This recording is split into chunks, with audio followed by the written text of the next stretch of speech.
Mi nombre es Valeria Montserrat Rueda, tenía 34 años cuando morí un martes por la tarde en la sala de mi propia casa. Y lo que estoy a punto de contarte no es un sueño, no es una alucinación, no es el producto de una mente enferma. Soy maestra de primaria. Fui a la iglesia durante 20 años. Leí la Biblia de principio a fin al menos 3 veces. Y sin embargo, nada de eso me preparó para lo que encontré al otro lado. Absolutamente nada. Había estado sintiéndome rara toda la semana. Una presión detrás de los ojos, un cansancio que no desaparecía aunque durmiera 10 horas, una sensación extraña en el pecho que yo atribuía al estrés del trabajo. El martes por la tarde, después de tomar una taza de café, me senté en el sofá para revisar los cuadernos de mis alumnos. No recuerdo haber perdido la conciencia. Recuerdo que levanté la vista hacia la ventana porque afuera había un pájaro cantando y después, en nada, en solo negro. Lo que vi durante esos 14 días destruirá absolutamente todo lo que crees saber sobre quién va al infierno y quién no. Vi a personas que llenaban estadios predicando el evangelio. Vi a mujeres que dirigían grupos de oración cada domingo sin falta. Vi a hombres que habían construido orfanatos con sus propias manos y estaban allí abajo, en el fuego, tan confundidos como yo. Eso fue lo que me rompió antes de que cualquier llama me tocara. Antes de continuar, necesito que entiendas algo. Lo que presencié no es una advertencia genérica. Es una advertencia específica, dirigida a cierto tipo de persona. Una persona que cree que está bien porque compara su vida con la de los demás. Una persona que usa la religión como escudo, pero que guarda algo en lo más profundo que nunca ha querido mostrar. Si en este momento sientes algo moviéndose dentro de ti mientras me escuchas, quizás esta historia fue hecha exactamente para ti. Durante 14 días estuve en un lugar que la mente humana no tiene palabras suficientes para describir. Y cuando cuando abrí los ojos, en esa cama de hospital, con tubos en los brazos, y el sonido de las máquinas a mi alrededor, lo primero que hice no fue llorar ni gritar. Lo primero que hice fue pedirle a Dios que me dejara hablar, que me dejara contar lo que vi. Porque si hay, aunque sea una sola persona que escucha esto y cambia algo dentro de sí misma, entonces los 14 días habrán valido algo. El médico dijo que fue un aneurisma cerebral masivo. Dijeron que clínicamente estuve muerta durante varios minutos antes de que llegara la ambulancia y que técnicamente no debería haber sobrevivido. Mi vecina me encontró cuando notó que mi puerta estaba abierta y que el café en la mesa todavía humeaba. Los cuadernos de mis alumnos seguían abiertos sobre mis piernas. Todo estaba perfectamente normal, tan solo yo no estaba. Los médicos hablan de los minutos en que el corazón dejó de latir, pero yo no estuve solo unos minutos. Yo sé lo que viví, yo sé el tiempo que pasé allí abajo, contando cada momento con una desesperación que ningún reloj podría medir. El tiempo en ese lugar no funciona como aquí. 14 días, allá pueden ser 6 horas aquí, o pueden ser una eternidad. No lo sé con certeza. Lo que sí sé es que cuando regresé, era una persona completamente distinta, diferente en formas que todavía estoy aprendiendo a entender. Lo último que recuerdo antes de perder la conciencia completamente fue el sonido de ese pájaro afuera. Un sonido simple, pequeño, perfectamente ordinario. Y después el negro se hizo tan absoluto, tan total, tan sin bordes ni fondo, que pensé que quizás el negro era todo lo que había existido siempre. Pensé, por una fracción de segundo, que duró como años, que quizás la luz había sido solo el sueño, y el negro, la realidad. Lo primero que experimenté no fue dolor, fue silencio. Un silencio tan completo que parecía tener peso, como si el aire mismo hubiera desaparecido y dejado en su lugar algo más denso. más antiguo. Estaba parada aunque no sentía el suelo. Estaba en mi sala, aunque la sala ya no parecía real, como si alguien hubiera pintado una copia de ella, con colores levemente equivocados, con proporciones apenas distorsionadas. Me vi a mí misma desde arriba. Eso es lo que nadie puede prepararte para vivir en el momento en que te ves a ti misma como si fueras otra persona. Mi cuerpo estaba recostado en el sofá en una posición casi natural, como si me hubiera quedado dormida. Los cuadernos habían caído al suelo. El café seguía en la mesita. Y yo, la que estaba parada en el aire sin cuerpo, miraba hacia abajo con una confusión que superaba cualquier cosa que haya sentido en la vida. Intenté gritar. No salió nada. No porque no tuviera voz, sino porque el sonido que producía no pertenecía a este mundo. Era como intentar gritar dentro del agua, pero el agua era el silencio mismo. Intenté tocar mi cuerpo, acercarme, sacudirlo. Mi mano atravesó su hombro como si los dos fuéramos hechos de humo. Sentí en ese momento algo que no tiene nombre en ningún idioma humano, la comprensión absoluta de que ya no pertenecía a ese lugar. Hubo un momento de paz extraña. Duró muy poco, pero fue real. Una especie de claridad, como cuando resuelves un problema que llevabas años sin poder resolver. Vi mi vida desde afuera con una objetividad que nunca había tenido. Vi la maestra que fui, la hija que fui, la cristiana que creí ser, y en esa claridad breve y cruel, empecé a ver las grietas, las inconsistencias, las cosas que había hecho y que había justificado, las cosas que nunca había hecho y que había justificado de otra manera. La paz duró exactamente lo que tarda una vela en apagarse cuando el viento la alcanza. Después llegó lo otro, una atracción, como si el suelo debajo de mi cuerpo, el suelo que yo no podía pisar, se hubiera convertido en un imán de polaridad opuesta a no caí de inmediato. Primero sentí que algo tiraba de mí hacia abajo, algo que no era la gravedad, porque la gravedad tira del cuerpo. Esto tiraba de algo más profundo, de algo que yo ni siquiera sabía que tenía. Miré mi cuerpo por última vez. Hay algo profundamente extraño en despedirte de ti misma, en ver tus propias manos inertes, tu propio cabello sobre el cojín del sofá, tu propia cara en reposo como nunca la habías visto. Yo siempre me había visto en espejos, en fotos, en videos, en los ojos de otras personas, pero nunca así. Nunca desde afuera, sin filtros, sin postura, sin la pequeña actuación inconsciente que todos hacemos cuando sabemos que alguien nos mira. La sala fue desapareciendo a no de golpe. Fue como si alguien estuviera apagando las luces una por una, empezando por los bordes y avanzando hacia el centro. El sofá, las paredes, la ventana con el pájaro que ya no cantaba, los cuadernos en el suelo, todo fue volviéndose menos real, menos definido, hasta que solo quedó mi cuerpo inmóvil flotando en un espacio que ya no tenía forma ni color reconocible.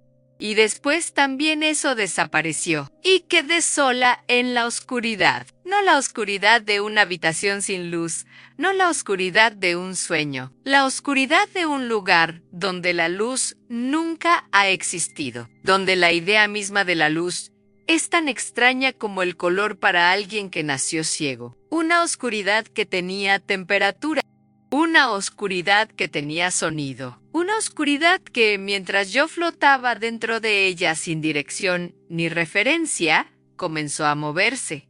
No hubo advertencia, no hubo transición. Un momento estaba flotando en la oscuridad estática y al siguiente estaba cayendo. No es la caída de un sueño, esa caída breve y casi cómica que te despierta con un espasmo antes de llegar al suelo. Esta caída no tenía fondo visible, no tenía velocidad terminal, no tenía el aire cálido del mundo que conocí. Era una caída que se sentía como si siempre hubiera estado cayendo, como si la caída fuera el estado natural de mi existencia y lo que había vivido antes fuera la anomalía. El calor llegó primero como una presión, no como temperatura, como si el aire se estuviera condensando, volviéndose más pesado, más denso con cada metro que descendía. Después llegó el olor. Nunca en mi vida había olido algo así, y lo digo como alguien que ha intentado encontrar palabras para describirlo durante meses desde que regresé. ¿Era azufre? Sí, como siempre dicen, pero combinado con algo más, con el olor de flores que se pudren en agua estancada, con algo metálico, como sangre vieja, con algo que no reconocí hasta mucho después. Era el olor del tiempo sin esperanza. Los sonidos comenzaron como susurros.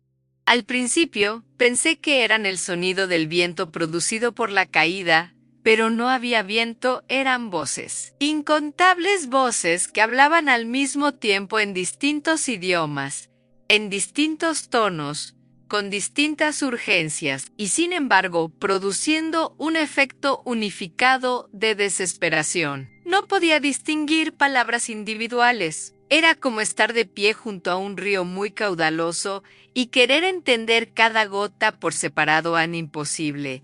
Solo el efecto totalan un océano de lamento que no tenía orillas. Intenté rezar mientras caía. Eso fue lo primero que hice cuando el miedo me alcanzó completamente. Intenté recitar el Padre Nuestro, que había repetido miles de veces en mi vida, que había enseñado a mis alumnos, que había dicho en voz alta en servicios y en silencio antes de dormir. Y descubrí algo horrible. Lo recordaba perfectamente en cada palabra, pero las palabras no producían nada. Era como intentar encender un fósforo mojado. El movimiento era correcto, la forma era correcta, pero no había fuego.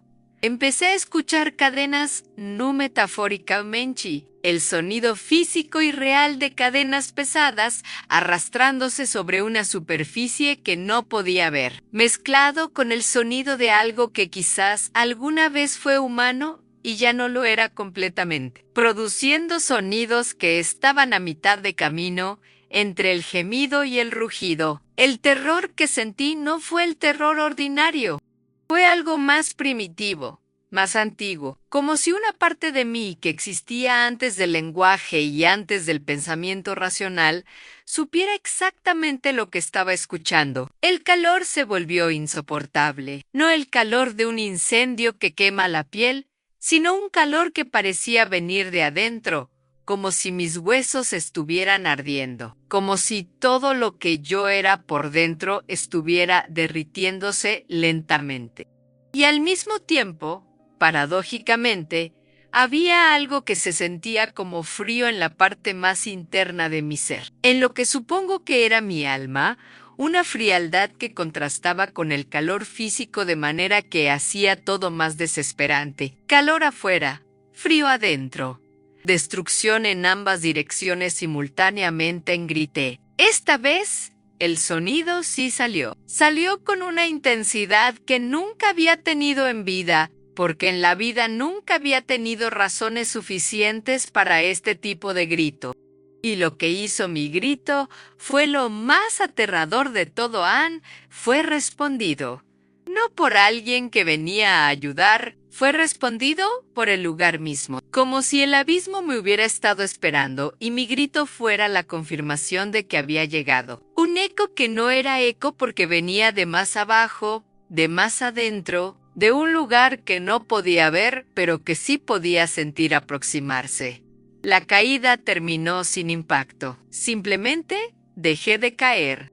Estaba parada sobre algo que no podía ver, pero que se sentía sólido, en un espacio que tenía dimensiones reconocibles, aunque la luz era extraña, rojiza, proveniente de ningún punto específico, sino de las paredes mismas, como si la piedra estuviera encendida por dentro. Y frente a mí, a una distancia que podría haber sido 10 metros o podría haber sido 1 kilómetro, había algo que me miraba, algo que había estado esperando mi llegada con una paciencia que solo es posible cuando el tiempo no tiene ningún significado. No tenía forma definida. Eso es lo primero que debo decir.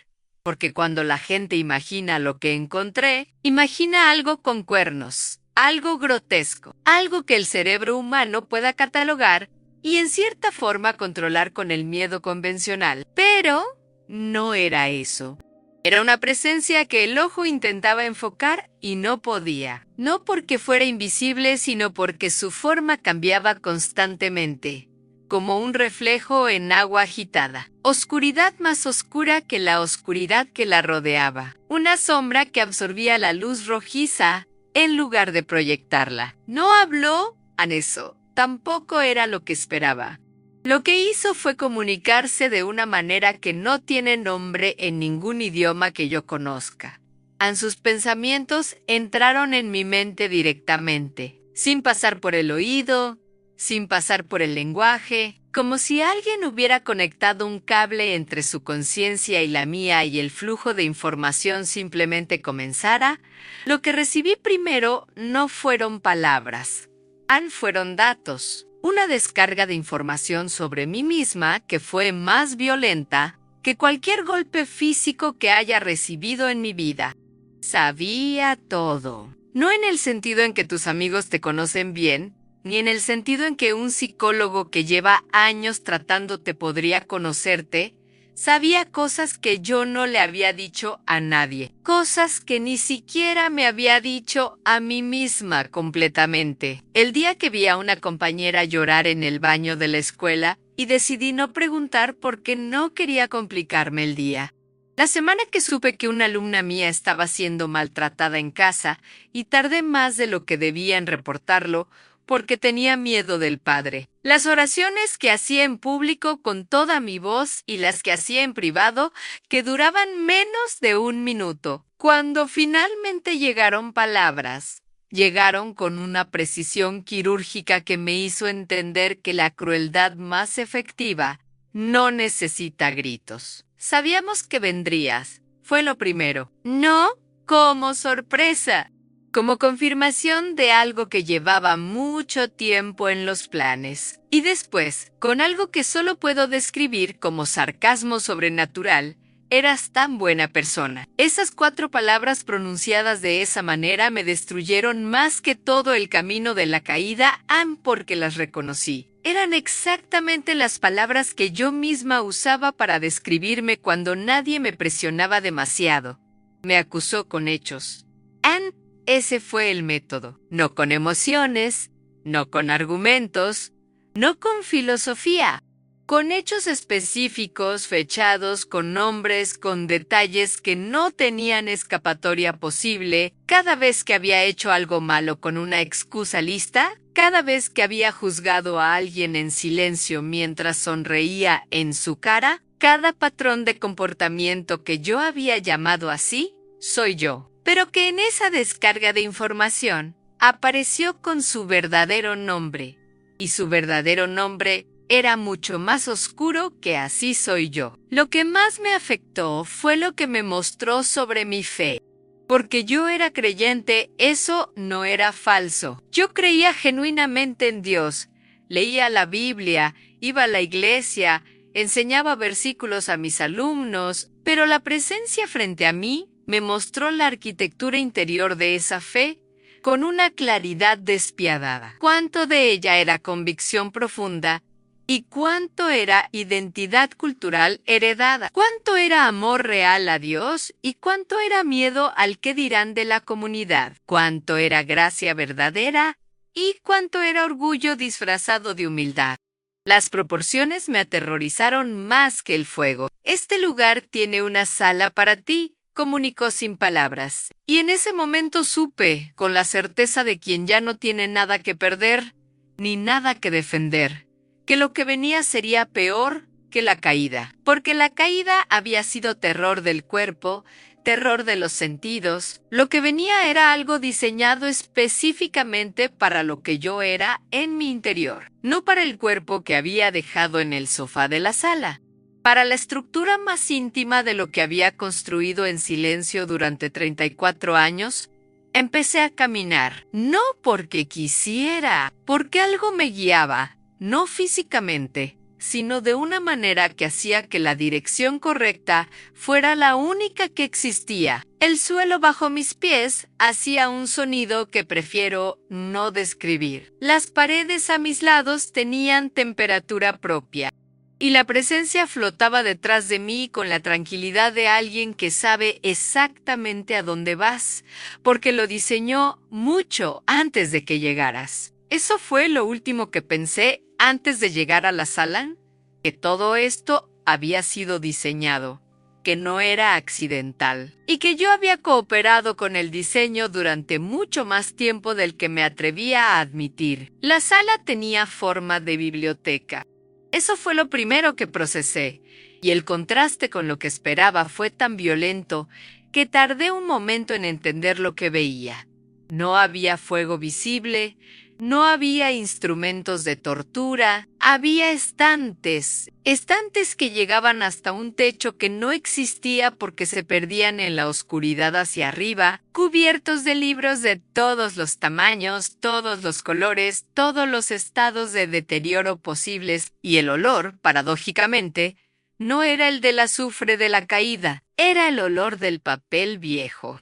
El olor de las cosas que se guardan y nunca se tiran. Supe de inmediato, con esa comprensión directa que caracterizaba todo lo que aprendí en ese lugar, que cada libro era un pensamiento, no un pensamiento cualquiera a mis pensamientos. Cada uno de los pensamientos que había tenido en mis 34 años de vida y que nunca había dicho en voz alta, que nunca había confesado, que nunca había reconocido completamente ni siquiera ante mí misma. La biblioteca era perfectamente completa. No faltaba nada. Cada momento de envidia que había llamado preocupación legítima, cada momento de desprecio que había llamado discernimiento espiritual, todo estaba allí perfectamente catalogado. Me acerqué a uno de los estantes y tomé un libro. Se abrió solo en una página. Era el recuerdo de una conversación que había tenido 8 años atrás con una amiga que me contó que le habían dado la beca, que yo también había solicitado. Yo le había dicho que estaba feliz por ella. Le había dado un abrazo. Le había dicho que ella se lo merecía. Todo eso era verdad en la superficie. Pero el libro no mostraba la superficie, el libro mostraba lo que había debajo en el resentimiento que duró semanas, y las veces que en conversaciones con otras personas había dejado caer comentarios pequeños, casi imperceptibles, que hacían quedar mal a mi amiga sin que nadie pudiera señalar exactamente qué había hecho yo. No podía cerrar el libro. Eso fue lo que convirtió aquello en tortura. En la vida real, cuando un pensamiento incómodo aparece, tienes la capacidad de redirigir tu atención, pensar en otra cosa, hacer otra cosa, hablar con alguien. Aquí no había redirección posible. El pensamiento se desplegaba en su totalidad frente a mí, con todos sus niveles, con todas sus implicaciones, con todo el daño que había causado en cadena, aunque yo nunca lo hubiera visto completamente, y yo tenía que sostenerlo hasta que terminara, sin escapatoria, sin justificación, sin el filtro amable con el que siempre nos vemos a nosotros mismos. Después de ese libro, vino otro Ann y otro Ann y otro. El tiempo no avanzaba de manera que pudiera medir, solo había pensamientos, uno tras otro, cada uno más difícil que el anterior, porque cada uno desmontaba una capa de la imagen que yo tenía de mí misma. Vi el pensamiento que tuve sobre una mujer en mi iglesia que era más pobre que yo. Vi el pensamiento que tuve sobre un alumno que tenía dificultades de aprendizaje y que en privado me generaba impaciencia que nunca le mostré, pero que tampoco resolví. Vi los pensamientos que tenía sobre mi propio cuerpo que me habían llevado a tratar mal el cuerpo de otras personas con mis palabras, siempre en privado, siempre disfrazado de humor. En algún momento, llegué a una sección de la biblioteca que tenía una iluminación diferente, más intensa. Los libros allí eran más grandes, más pesados, con cubiertas oscuras y letras que no pertenecían a ningún alfabeto que yo reconociera. Supe que esos eran los pensamientos que yo nunca había completado conscientemente, pero que había cultivado durante años como jardines secretos. Las fantasías de superioridad, los escenarios donde yo tenía razón y todos los demás estaban equivocados. Los casos donde en mi mente yo había condenado a alguien con una certeza que nunca había pronunciado en voz alta porque sabía que sería demasiado, pero que allí adentro vivía con total comodidad. Lo que la biblioteca destruyó no fue mi reputación, fue algo más íntimo y más importante. Anne destruyó la narrativa que yo había construido sobre quién era. Yo me había contado una historia de mí misma durante 34 años. Una historia de mujer buena, de cristiana comprometida, de maestra dedicada, de amiga leal. No era una mentira completa, pero tampoco era la verdad completa. Y en ese lugar, donde la verdad parcial es tan condenable como la mentira total porque la motivación siempre es la misma. Entendí que había vivido como alguien que construye una casa hermosa por fuera y deja que la estructura se pudra por adentro. Cuando la última página del último libro que me correspondía se cerró, quedé de rodillas en el suelo de la biblioteca sin haberme dado cuenta de que me había caído. No de rodillas en actitud de oración, de rodillas como alguien a quien le han quitado los huesos de las piernas y el cuerpo simplemente cede. Lo que sentí en ese momento tampoco tiene nombre exacto en el vocabulario humano. Era la combinación de la vergüenza más absoluta que he experimentado y el reconocimiento más claro que he tenido en mi vida. No había nada que defender, no había argumento posible, solo la verdad, sola, sin adornos, mirándome de frente después de décadas de haberla vestido con mejor ropa. Me llevaron por un corredor que no tenía fin visible. Las paredes eran diferentes a las de la biblioteca más altas, con una textura que se parecía a la piel humana, aunque prefiero no insistir en ese detalle. El calor había vuelto. No con la intensidad brutal de la caída, sino con una constancia sorda, como el calor de una fiebre que lleva días sin bajar. Y a lo largo del corredor, a intervalos irregulares, había espacios abiertos a los lados, como nichos, donde podía ver personas. La primera que reconocí, no por su nombre porque los nombres en ese lugar son irrelevantes, sino por su esencia, por la comprensión directa que ese lugar otorgaba. Era un hombre que había dirigido una de las congregaciones más grandes de su país durante más de 30 años. Había llenado estadios, había escrito libros de teología que yo misma había leído. Había llorado frente a cámaras de televisión hablando del amor de Dios. Estaba allí, en ese nicho, y lo que más me golpeó no fue su presencia, sino su expresión. No era de sorpresa, era de alguien que en algún lugar muy profundo de sí mismo siempre supo que este era el destino posible y eligió no pensar en ello. Supe, con esa comprensión que el lugar otorgaba sin pedirla, cuál había sido su pecado fundamental. No era ninguno de los que la gente hubiera sospechado. No era inmoralidad sexual, ni robo de dinero, ni las cosas que hacen noticias. Era algo más silencioso y más mortal. Nunca había predicado para Dios. Había predicado para el aplauso. Cada sermón, cada libro, cada lágrima en cámara había sido calculado con la precisión de un artista que sabe exactamente cuál es el efecto que quiere producir en su audiencia. Había usado el nombre de Dios como la palanca más efectiva que encontró para obtener lo que realmente quería. Más adelante, había una mujer. Había fundado un ministerio que alcanzaba a miles de personas. Organizaba retiros espirituales. Tenía un programa de radio. Citaba las escrituras con una fluidez que yo siempre había admirado. Su pecado fundamental tampoco era lo que nadie hubiera señalado desde afuera. Era el control. Un control absoluto y meticuloso sobre todas las personas a su alrededor, ejercido en el nombre de Dios, justificado con versículos, disfrazado de liderazgo espiritual. Había construido un reino propio usando el nombre del único rey que no admite reinos paralelos, y lo había hecho con tanta destreza que ni ella misma había podido verlo claramente. Había más. Un hombre que había construido orfanatos en 3 países, cuya motivación primaria nunca había sido el amor a los niños, sino el terror al juicio divino. Obras hechas desde el miedo y no desde el amor, con la expectativa implícita de que Dios llevaba una contabilidad donde las buenas obras cancelaban las malas. Una mujer que había pasado décadas siendo la cristiana perfecta de su comunidad y que por dentro albergaba un desprecio profundo, casi refinado, por cualquiera que no cumpliera sus estándares de pureza. Un desprecio que nunca pronunciaba, pero que coloreaba cada interacción, cada consejo, cada abrazo que daba. El olor de la superioridad espiritual, me enseñó ese lugar, es uno de los más difíciles de reconocer desde adentro. Lo que la galería me enseñó no fue que esas personas eran monstruos.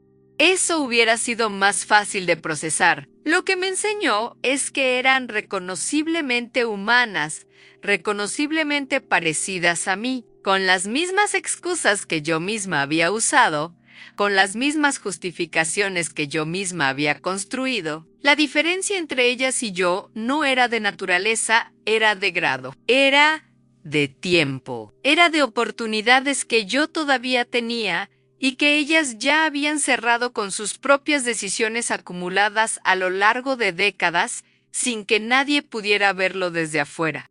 Hubo un momento en la galería que me cambió más que todos los demás. Vi a alguien que en vida nunca había hecho ningún mal evidente. No había engañado a nadie, no había robado, no había ejercido poder sobre nadie. Su existencia había sido la de alguien completamente inofensivo y estaba allí. Pedí, en silencio, con una urgencia desesperada, que me explicaran por qué. Y la respuesta que recibí fue la que menos esperaba. No había llegado allí por lo que había hecho, sino por lo que nunca había decidido. Había vivido toda su vida en la zona tibia de nunca comprometerse con nada que costara algo real, y eso, en el balance eterno, tenía el mismo peso que muchas cosas que sí se hacen. Salí de la galería sintiéndome más destruida que cuando entré a la biblioteca, porque la biblioteca me había mostrado lo que yo era. La galería me mostró que lo que yo era tenía una lógica que me llevaba, paso a paso, hacia exactamente ese destino. No era un accidente, era la consecuencia natural de una dirección sostenida durante años. Y la única diferencia entre mí y cada persona que había visto en esos nichos era que yo todavía no había llegado al punto de no retorno. Todavía, esa palabra comenzó a latir en mí como el único punto de luz posible en un espacio completamente oscuro. El día 3, según el conteo que empecé a hacer para no perder completamente la noción de algo que se pareciera al tiempo, me llevaron a un nivel más profundo. Si la zona donde había estado hasta entonces era el umbral, esto era el interior. El calor era diferente aquí, más consistente, más viejo, como si hubiera estado ardiendo desde antes de que existiera el concepto de antes. Las voces que había escuchado durante la caída eran más claras aquí, no más comprensibles, sino más individuales. Podía empezar a distinguir tonos humanos dentro del tejido general del lamento. Eso fue peor que cuando era un solo sonido, porque la individualidad devolvía la tragedia de cada uno. El día 3 me mostraron algo que solo puedo describir como el tribunal de la intención. Era un espacio sin techo y sin paredes visibles, donde flotaban memorias. Las mías, sí, pero también memorias en abstracto, como si el lugar tuviera acceso a un registro de todo lo que toda la humanidad había hecho y pensado desde el principio. y el criterio de evaluación que ese lugar aplicaba no era el que yo había entendido toda mi vida como cristiana. No era un sistema de puntos de buenas acciones contra malas acciones. Era un criterio mucho más exigente y mucho más justo al mismo tiempo al no que hiciste. ¿Por qué lo hiciste? El día 9, el nivel de desesperación había alcanzado algo que no es exactamente locura, pero que está en sus vecindades. La mente humana no está equipada para sostener lo que ese lugar exige durante ese tiempo. Empecé a tener una conciencia muy clara de todo lo que había desperdiciado. No en términos de logros o de placeres, en términos de posibilidades de transformación genuina que había tenido y había elegido no aprovechar cada conversación difícil que había evitado, cada momento de humildad real que había rechazado porque me hubiera costado mi imagen, cada vez que algo intentó acercarse a mí y yo lo procesé con la mente sin dejarlo pasar al corazón. El día 9. También fue cuando entendí algo sobre la naturaleza de ese lugar que nadie que no ha estado allí puede entender completamente desde afuera. El infierno no es principalmente un lugar de castigo externo. Es un lugar de continuación. Es el lugar donde lo que ya eras se vuelve todo lo que eres, para siempre, sin ninguna de las interrupciones de gracia que en la vida permiten que una persona cambie de dirección. Todas las personas que vi en la galería no estaban siendo convertidas en algo que no eran. Estaban siendo completadas en lo que ya habían elegido ser durante décadas. Y eso es lo más aterrador de todo. Hubo un momento, en algún lugar entre el día 9 y el día 15, donde tuve mi primera y única instancia de lo que podría llamar claridad espiritual genuina en ese lugar, no de parte de ninguna entidad maligna, sino algo que emergió desde adentro, como un sedimento que sube cuando el agua se agita lo suficiente. Fue esta comprensión en que Dios no me había juzgado, comparándome con otros seres humanos. La persona más corrupta que yo conocía no era el estándar. La persona más santa que yo conocía no era el estándar. El estándar era su propia santidad, y ante eso, todos mis logros espirituales, toda mi identidad de cristiana comprometida, se reducía a exactamente lo que las Escrituras siempre dijeron que se reducía cuando nos medimos con nuestra propia vara y no con la de Ellen. El día 15, algo cambió en mí de una manera que no sé si llamar rendición o colapso o ambas cosas simultáneamente. El yo que había entrado a ese lugar, el yo que se presentaba al mundo como Valeria Montserrat Rueda, maestra, cristiana, buena persona. Ese yo había sido desmontado pieza por pieza durante 14 días, hasta que no quedaba nada que defender. Y en el espacio que dejó ese yo desmontado, apareció algo más viejo.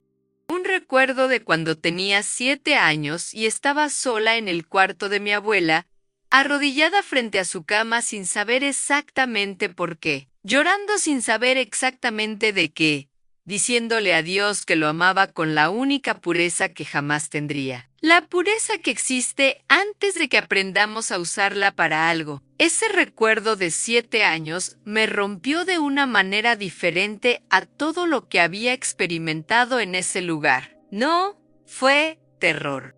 Fue una tristeza tan limpia, tan sin mezcla de otras emociones, que casi fue hermosa. La tristeza de ver quién había sido y en qué me había convertido en el camino de volverme adulta, madura, sólida, en la fe. Había ido ganando capas y perdiendo esencia. Había ido construyendo imagen y perdiendo presencia real.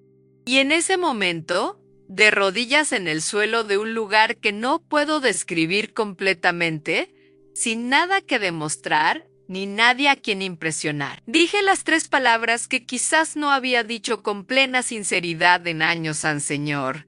Ten misericordia. No era una oración elaborada. No tenía estructura teológica. No tenía versículos de respaldo ni lenguaje pastoral bien ensayado. Era la oración más breve y más honesta que había hecho en 34 años de vida religiosa, porque era la única que hacía sin ninguna expectativa de audiencia, sin que nadie me viera ser espiritual, sin ningún beneficio posible para mi imagen. Solo yo, en el suelo, completamente destruida de todo lo que no era real, diciéndole a Dios que me había equivocado, que lo había usado, que lo había llenado de palabras sin dejarle espacio para entrar de verdad, y que si había alguna posibilidad, cualquier posibilidad, necesitaba que fuera real ahora. Lo que ocurrió después no lo voy a adornar con lenguaje dramático porque lo que ocurrió fue, en su manera, silencioso.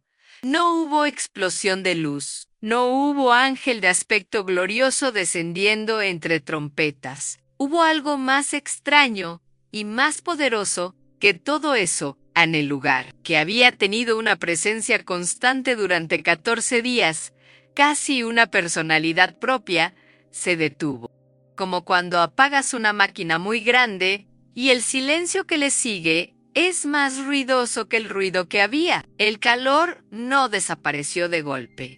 Simplemente perdió urgencia. Las voces se volvieron distantes. Y algo, no sé cómo llamarlo de otra manera, se volvió hacia mí. No fue una voz que habló con las inflexiones de un idioma humano. Fue algo más parecido a lo que había experimentado con la entidad oscura. Comunicación directa, pero con una diferencia que lo cambiaba todo. Mientras la entidad oscura me había comunicado información con el propósito de destruir. Esto me comunicó algo con un propósito que solo puedo describir como el opuesto exacto de la destrucción. No palabras exactas, no frases construidas. Una presencia que era el antónimo de todo lo que ese lugar era. Calor sin quema, luz sin necesidad de visibilidad, peso sin aplastamiento, conocimiento sin acusación. Lo que esa presencia me mostró en ese momento fue breve y fue suficiente para los dos mundos. Me mostró que la oración que había hecho, la oración de 3 palabras sin estructura ni audiencia, había sido escuchada. No porque yo la mereciera. El concepto de merecer había quedado completamente destruido por los 14 días anteriores y no había manera de reconstruirlo, sino porque había sido real. Y en el balance eterno, la autenticidad tiene un peso que ninguna cantidad de práctica religiosa superficial puede reemplazar ni suplantar. Una sola cosa auténtica pesa más que 1000 cosas perfectamente ejecutadas, pero vacías por dentro. Después de eso, sin más transición que la que hubo entre la sala de mi casa y la oscuridad del principio, estaba en otra parte, no en el abismo, no en mi sala, en algún lugar intermedio que duró lo que dura un parpadeo.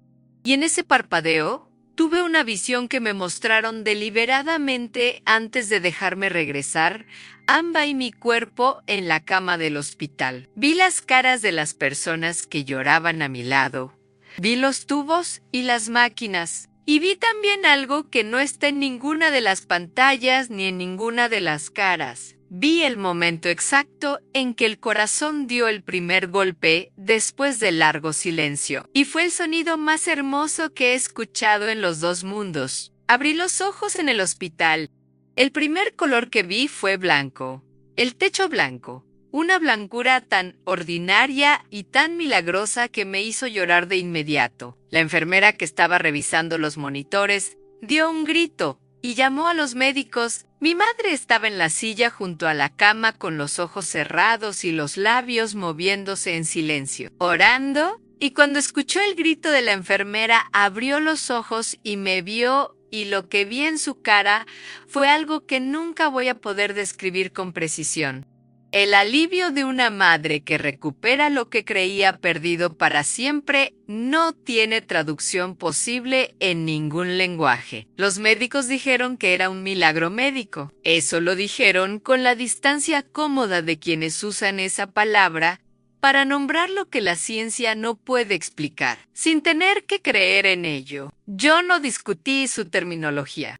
Solo supe con la certeza que no abandonó ni un solo momento desde que abrí los ojos, que lo que me había devuelto no era la medicina, ni el azar, ni la estadística. Era la misericordia de un Dios que había escuchado una oración de 3 palabras, pronunciada en el único idioma que Él siempre ha preferido por encima de todos los demás, el de la honestidad total, sin ninguna actuación. Han pasado meses desde aquello. Hay cosas que todavía no puedo hacer con normalidad. No puedo pasar frente a un espejo sin pensar en la biblioteca. No puedo escuchar un sermón sin preguntarme cuánto de lo que ese predicador dice viene de adentro y cuánto viene de la necesidad de aplausos. No puedo tener una conversación sin notar cuando estoy siendo real y cuando estoy actuando. Eso es agotador. También es la cosa más cercana a la libertad que he sentido en mi vida adulta, porque la actuación constante tiene un costo que no ves mientras lo estás pagando, y cuando dejas de pagarlo, el alivio no tiene palabras. Hay algo que necesito decirte antes de terminar, algo que me pidieron que dijera y que yo también necesito decir, porque viene de un lugar que ahora reconozco como genuino. Si mientras escuchabas este testimonio sentiste algo moverse dentro de ti, no fue coincidencia. Si hubo un momento donde reconociste alguno de los pensamientos que describí en la biblioteca, no fue accidental. El lugar donde estuve durante 14 días es real, es permanente, y no hace distinción entre los que nunca oyeron hablar de Dios y los que llevamos décadas hablando de Él sin dejarle entrar de verdad. La diferencia entre ambos grupos no es de información, es de rendición. Es de si alguna vez, en algún momento de honestidad sin audiencia, le dijiste a Dios que lo necesitabas de verdad y lo quisiste decir. Si no lo has hecho, hoy es el día más importante que tienes. No porque vayas a morir mañana, aunque esa posibilidad siempre existe, sino porque cada día que pasa es un día donde la distancia entre quién eres y quién podrías ser se convierte en un hábito más difícil de romper. El fuego que vi no era una metáfora. El amor de Dios que me devolvió tampoco. Los dos son igual de reales. Tú decides cuál de los dos conoces de cerca. Te lo digo sin miedo y sin intención de asustarte, Am. Te lo digo porque durante 14 días lo único que quise fue que alguien me hubiera dicho esto a tiempo. Gracias por haberme escuchado hasta el final. Que Dios use lo que escuchaste hoy para hacer en ti lo que no pudo hacer mientras yo actuaba. Deus os abençoe.